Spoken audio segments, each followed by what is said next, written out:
The end of the season, aka the beginning of a summer where we sit in a corner twiddling our thumbs waiting for the next Women's Super League season to start up again. But to celebrate the 2024-25 season, I've decided to put together the first Shadow Football End of Season Awards, and I plan to make this an annual video just like my Team of the Season as well. Also, just like my Team of the Season video, the winners of these awards are not your typical winners. We here at Shadow Football like to highlight the unsung heroes, the players often not in the spotlight but really should be. Think of these awards as a celebration of football, a celebration of the WSL. These awards winners may not be everyone's top choice, but they sure as hell deserve their own limelight. These are the categories for this year, so let's not waste any time and jump straight into it with the Player of the Season.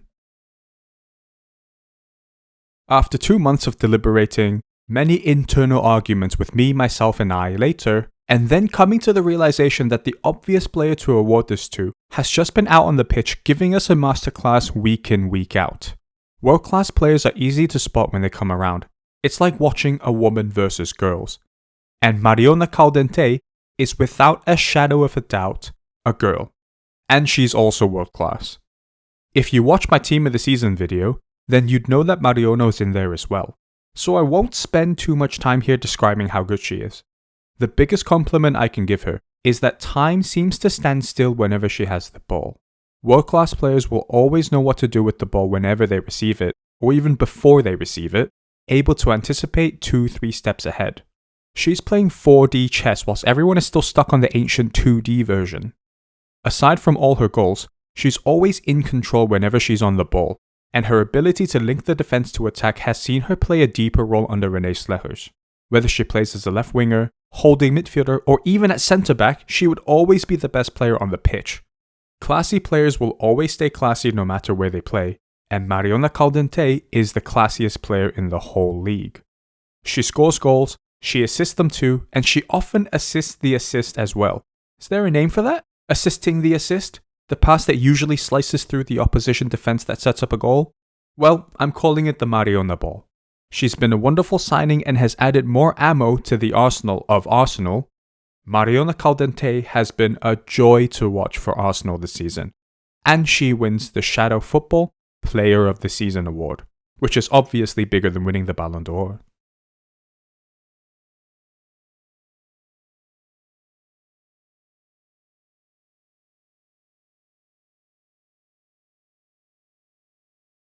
The PFA Young Player of the Season award last season was given to Grace Clinton of Tottenham Hotspur, who will undoubtedly also win the 2027 Ballon d'Or.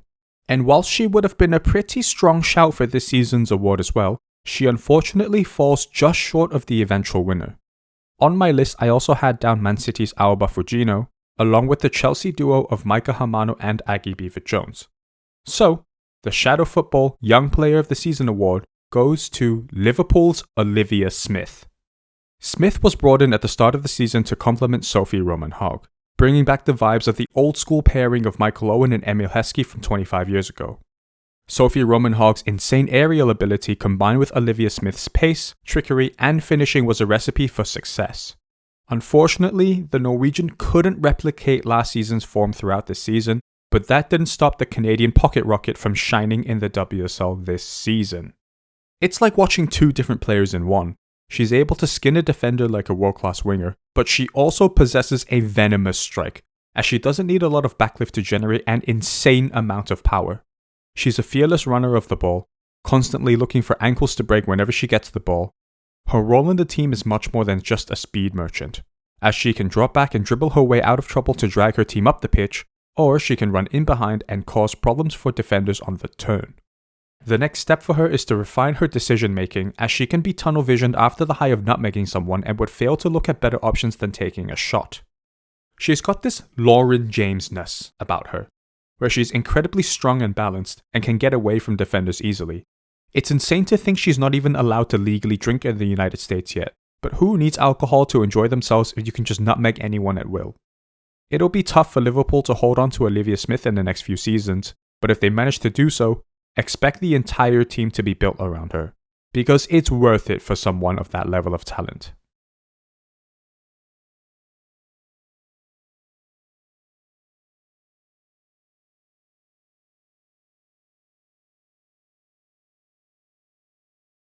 If we're basing this award solely on the technique and beauty of a goal, then for me it would have been this Johanna Rytting-Kanerud goal against Tottenham. And if we're talking about a team goal, then it would have been Missy Goodwin's goal for Leicester against Chelsea, the first time Chelsea dropped points in this WSL campaign. But for me, the context of the goal matters as much as, if not more, than the goal itself. And in my opinion, Bunny Shaw's first goal in the 4-0 win against Liverpool in February of this year wins the Shadow Football Goal of the Season award. Mary Fowler using her two-footedness to play a good ball into Shaw's feet. She spots that Jenna Clark is playing her onside and thus moves beyond her now international teammate, Taylor Hines, who thought she had played the perfect offside trap. And Bunny Shaw takes a touch across the goal so no Liverpool defender could get to her and tucks a cool finish away with her left foot. Whilst this was a pretty decent goal, this strike comes in the aftermath of Bunny Shaw receiving racist and misogynistic remarks following Manchester City's 4-3 defeat to Arsenal in the WSL 14 days prior to the Liverpool game. She then marked herself as absent for the subsequent League Cup tie against Arsenal 4 days later, which City got the revenge and won 2-1 courtesy of a last gasp winner from Mary Fowler. No one should have to go through abuse like this, not just in sport, but in everyday life. Discrimination of any kind will never be tolerated. It's disgusting, it's sickening, and it's cowardly. Unfortunately, since athletes are seen by a mass amount of people on the regular, they are subject to more abuse than the ordinary person solely because they have more eyes on them week in, week out. And what saddens me the most is that these types of abuse are still happening in our beautiful game, despite anti-racism and discriminatory campaigns such as Kick Racism Out of Football, No Room for Racism, and so on, taking much more of an initiative over the last decade or so to seriously stop this. This makes me think that the kneel the players do before a game to protest discrimination in football and in life has lost its meaning because incidents like this one are still happening. Wilfried Zaha decided against taking a knee in March of 2021 because he felt like this protest isn't doing anything to stop racist abuse. He said that taking the knee is becoming something we just do now. Asian players Son Heung-min and Hwang Hee-chan have also come out and said that they've also been on the receiving end of racist abuse since they've arrived in the Premier League. We're now in 2025 talking about racist abuse yet again directed at Bunny Shaw, and Wilfried Zaha's words from 4 years ago may have a point here. When is this going to stop? I really don't know, and that's the scary part. After Bunny Shaw scored her first against Liverpool, she celebrated with a Black Power salute, paying tribute to Black Americans Tommy Smith and John Carlos who debuted this gesture in the 1968 Olympic Games, each wearing a black glove. I watched this game live at home, and as soon as I saw her score the goal, I knew something was coming. A muted celebration followed as she raised her own fist up, also wearing a black glove, not only protesting racial injustice, but also relishing in the pride and power of her own identity. From everyone here at Shadow Football, and by everyone I mean myself, Bunny Shaw, if you're watching, we stand with you, we support you, and we love you.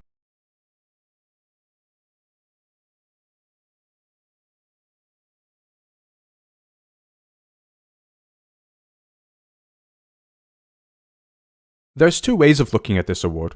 Either you look at how a player has improved throughout the season, or you look at how a player has improved compared to last season. And for this award, I've gone with the latter.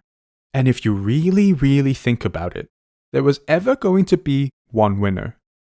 Jade Riviere has come on leaps and bounds from the 2023-24 season. 2 seasons ago, the Canadian right-back's defensive positioning was questionable, her crossing was aimless, and she tended to hold on to the ball for too long and lose possession easily. But the potential was there. The Jade Riviere of the 2024-25 campaign has been a massive upgrade. All of her rough edges have been sanded down into a pretty complete fullback. 2 seasons ago, all we had were the pancakes and waffles, but this season, she's drizzled on all the tasty maple syrup and has transformed into an insatiable talent. Jade Riviere, or to give her full name, Jade Yukfun Onabatie Riviere, has been United's most consistent player this season. Her crossing has improved so much and now sends in delightfully crisp crosses into the box. She's been a monster in defense as well, hardly ever letting a winger beat her. And now she's developed into, quite frankly, a really good right back. So good that her hometown of Markham, Ontario, has declared the 6th of August to be Jade Riviere Day. With Gabby George on the left side, plus Anna Sambert and Hannah Blundell returning for next season, Manchester United's fullback options are more stacked than the IHOP Pancake Special, as they head into next season with Champions League football secured. Jade Rivier's rise has been more beautiful to watch than Niagara Falls, and the scary thing about her is that she still has so much more room to improve.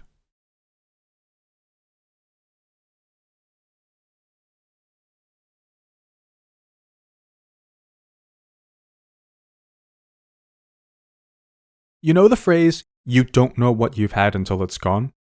Well, the inverse of that would be something along the lines of, you don't know what you've been missing until it's here? Does that sound about right? If you think about it like that, then there's just one signing for me that has improved the team tenfold. What I'm considering for this award is the impact a new arrival has made, and the transformation of the team after her arrival compared to what it was prior. And the one signing that epitomizes the notion of you never know what you've been missing until it's here is Everton's Kelly Gargo. Everton before January were, to put it kindly and frankly, toothless.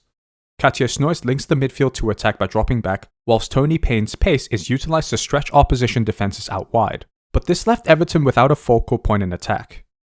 Enter Kelly Gargo. Everton suddenly have a centre forward that is quick, strong and ruthless. Her attacking positioning in the box is similar to that of Elizabeth Turland and Sophie Roman Hogg, where they look to position themselves towards the back post and attack the ball this way. She's strong in the air, but also a fantastic lone striker, able to hold the ball up and bring her teammates into the move, as well as deliver this genuinely ridiculous finish against Chelsea. Like seriously, what part of the foot hits the ball here? It's freakish. Gargo was the missing piece of the jigsaw puzzle to complete Everton's PSG trident, and I can't wait to see how Everton will keep evolving next season.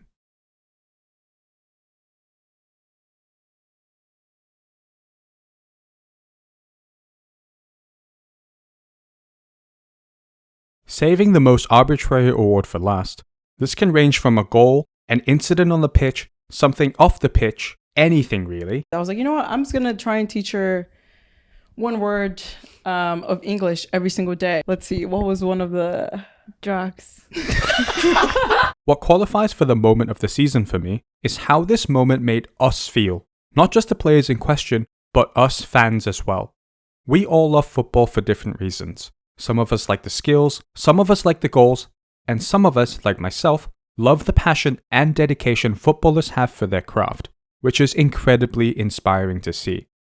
This moment I've selected doesn't actually happen in the WSL, but it involves a Women's Super League player. Wales have never qualified for a major tournament, ever. So when they were 2 matches against the Republic of Ireland away from qualifying for the Euros this summer, they gave it everything. Lily Woodham's goal in the first leg gave them a platform to build on as they took a 1-1 draw going into the second leg. It was a tense, nervy game, and when Anna Patten inexplicably decided to pay homage to Paul Pogba in the second half, Wales were awarded a golden opportunity to draw first blood in a huge game. So up stepped Leicester City's Hannah Kane. This is a player that has gone through injury hell throughout her career. She suffered not 1 but 2 ACL injuries, one in 2021 and the other in 2023, and even considered retirement after the second one happened. Well, I was telling Emily, I was writing last night about early retirement, which ain't good, is it? It's actually considering it. It's extremely frustrating for a player to pick up such a devastating injury twice, especially since she'd be playing well up until that point. Momentum taken away from you, and you're now forced to do rehab for 12 months in order to feel like a competent athlete again. I hate this already. As Hannah Kane stands forward on the penalty spot for her country, all eyes were on her. This is the biggest moment of her career thus far. And she calmly sends Brosnan the wrong way and slots this penalty in the back of the net. She wasn't just there to score a penalty for Wales. She was there as a result of her never say die attitude, trusted by her teammates to score a massive goal for their country.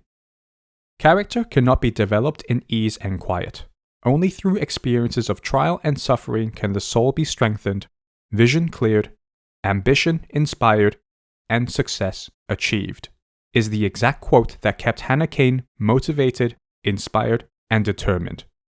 She has overcome so much in her career and has now written her name into Welsh women's football folklore. Carrie Jones added a second before Anna Patten clawed one back to make the last few minutes of the game a little bit more nerve-wracking, before the final whistle went.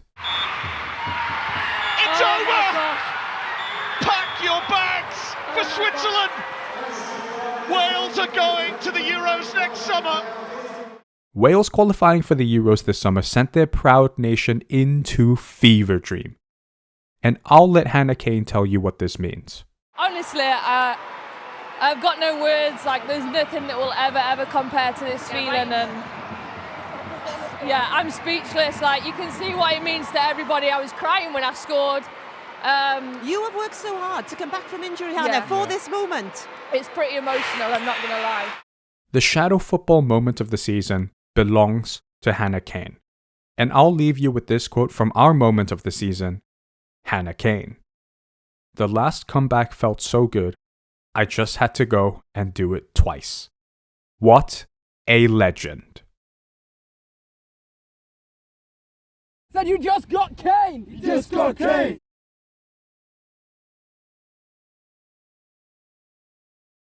And that wraps up the 2024-25 Women's Super League season. Congratulations to all the winners, as I'm sure these awards will be in their Wikipedia footnotes. Maybe when we're big enough one day, we'll do an actual award ceremony somewhere with proper trophies and a red carpet. But until that day never comes, this is the best I can do. Comment down below who you think should have won these awards, or if you have any ideas for new categories for awards next year.